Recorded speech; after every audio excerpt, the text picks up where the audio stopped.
Welcome back. I'm David Mulligan with the Writers Bloc for Virtual Channel Network. Today we're going to continue our coverage of Melissa Rosenberg's Twilight. Let's see what she has for us today. Okay, let's take a look at, we're going to jump from, believe it or not, I don't think there's anything there. Let's jump to page 10. This is really good. Take a look at this. Near the top of the page, Bella's POV, the double doors of the cafeteria.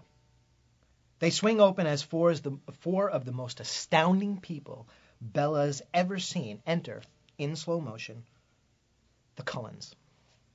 2 guys, 2 girls, all chalky pale. Purple shadows under their eyes, and all devastatingly beautiful. I love it. It's a different way of doing this scene. I don't do this a lot. What I always do is I always have an interior, exterior, what the name of the location is, and then figure out how I want to reveal the information to the reader, because you reveal it in a certain way. Like, for instance, here, it's Bella's POV, the double doors of the cafeteria. They swing open as for blah, blah, blah. I like this. I don't use it, but I like it. And the reason that I like it is because you're really, really leading the reader. You're really holding them by the hand and showing them the stuff in the proper order. That it's Bella's POV, that Bella is looking at the door. It's very different than if we just had a shot of the door, isn't it? And I just love the and all devastatingly beautiful.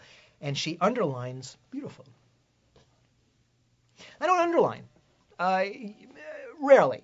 You know what? I can't say I never. That's not true. I do.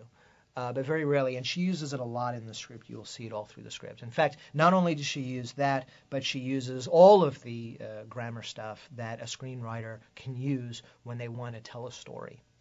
We got your dashes.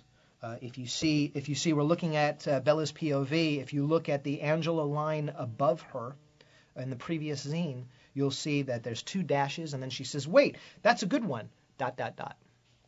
Which is an ellipsis. Ellipsis? I'm saying it right. Ellipsis. I love this stuff. I love it a lot. Why? You know what? The only thing you have to communicate to the reader is the words on the page. You don't have anything else. And grammar is really important. Punctuation is really important. You say something with it. I see it a lot in screenplays, but I don't see it used to affect. You want to affect the reader with that. When you put those dashes, that means something. It's a quick sort of a pause. But an ellipsis is a little bit longer of a pause. And of course, we all know what underlining is. But if you're in the internet world, it says, it's a link. But obviously on the script, it's not. So it still can be used. So, something to consider. You don't always have to start a scene with interior, exterior, though I wonder how they do it logistically, because it does not carry a scene number. And what you'll see here in the script is scene numbers. Scene numbers are a logistical thing that they use in order to schedule the shooting, right? But there is none here, so how do they do that? I don't know. That's a curious question. In fact, some of the scene headings you'll see in here when you read the script, the scene heading is where they put the scene number, obviously. But some of these scene headers do not have scene numbers, either on the left or the right. In fact, in this case, if you look, let's go to a page where we can see it. Back up to page 9, and you'll see here interior cafeteria day, and you will see 15. That is the 15th scene. But you'll notice the number 15 is both on the left-hand side, really onto the left margin there, and it's also on the right side, 15.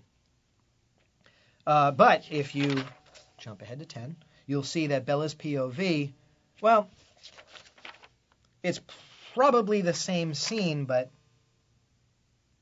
I don't know. It's a good question.